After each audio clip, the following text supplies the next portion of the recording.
গত বছর July August মাসে সংঘটিত হত্যাযজ্ঞ সহ বিগত 16 বছরের গুম খুন নির্যাতনের সত্য উদ্ঘাটন এবং আর্থিক খাতের সীমাহীন দুর্নীতি অনিয়ম ও অপরাধের বিচার প্রক্রিয়া আমরা শুরু করেছি।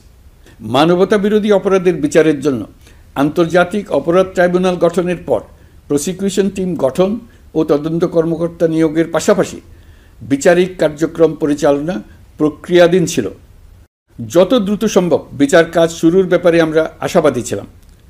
আপনারা জানেন, জুলাইয়ে সংঘটিত হত্যাযজ্ঞের বিচার ইতিমধ্যে শুরু হয়ে গেছে। বিচার কাজ যেন দ্রুত গতিতে সম্পন্ন হয় সেজন্য সরকারের পক্ষ থেকে যত রকম সহযোগিতা প্রয়োজন আমরা তা দিচ্ছি। বিচারের জন্য আন্তর্জাতিক অপরাধ ট্রাইব্যুনালের এজলাস কক্ষ ডিজিটাল প্রযুক্তিতে সমৃদ্ধ করা হয়েছে।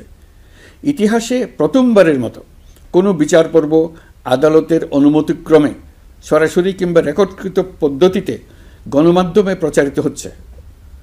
আমরা বিশ্বাস করি এতে করে বিচার বিভাগের প্রতি মানুষের আস্থা বাড়বে, বিচার নিয়ে অপপ্রচার বন্ধ হবে। প্রসিকিউশন বলছে, বিগত সরকার পতনের পর তাদের আজ্ঞাবহ ব্যক্তিরা বিভিন্ন গুরুত্বপূর্ণ সাক্ষ্য প্রমাণ বিনষ্ট করার চেষ্টা করেছে। থানা, হাসপাতাল সহ গুরুত্বপূর্ণ স্থানের দলিলপত্র পুড়িয়ে বা লুকিয়ে নষ্ট করার চেষ্টা করা হয়েছে।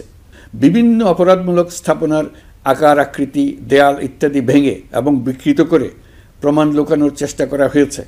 বিভিন্ন ডিজিটাল এভিডেন্স যেমন ভিডিও, অডিও, ইন্টারনেট ডেটা যেগুলো ডিলিট বা ধ্বংস করার চেষ্টা করা হয়েছে, তদন্ত কর্মকর্তারা সর্বাধুনিক প্রযুক্তি ব্যবহার করে সেগুলো রিকভার এবং রেস্টোর করার কাজ করছেন। এই কাজে আমরা দেশবাসীর কাছেও সহযোগিতা কামনা করছি।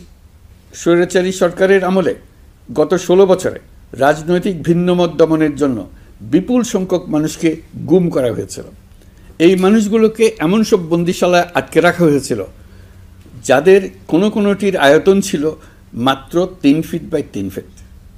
গুমের ঘটনা তদন্ত ও এই ভয়াবহ অপরাধের সঙ্গে যারা জড়িত তাদের বিচারের জন্য একটি স্বাধীন গুম সংক্রান্ত কমিশন নিরলসভাবে কাজ করে যাচ্ছে।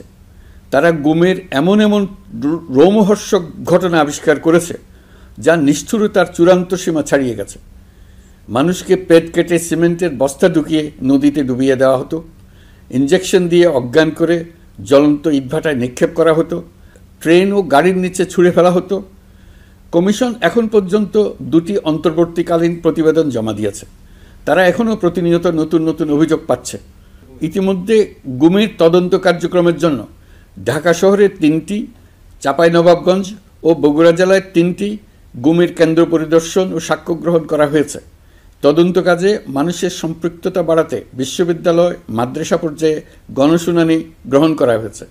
মোট 8 শতাধিক শিক্ষার্থী, শিক্ষক, সাধারণ মানুষ গণশুনানিতে অংশ নিয়েছেন। গুম সংক্রান্ত বেশ কিছু অভিযোগ ইতিমধ্যে আন্তর্জাতিক অপরাধ ট্রাইব্যুনালের তদন্ত সংস্থার কাছে জমা হয়েছে। এছাড়াও এই সংক্রান্ত একটা আইন প্রণয়নের কাজ প্রায় শেষ পর্যায়ে আছে। অল্প কিছুদিনের মধ্যেই এটি চূড়ান্ত হবে বলে আশা করি।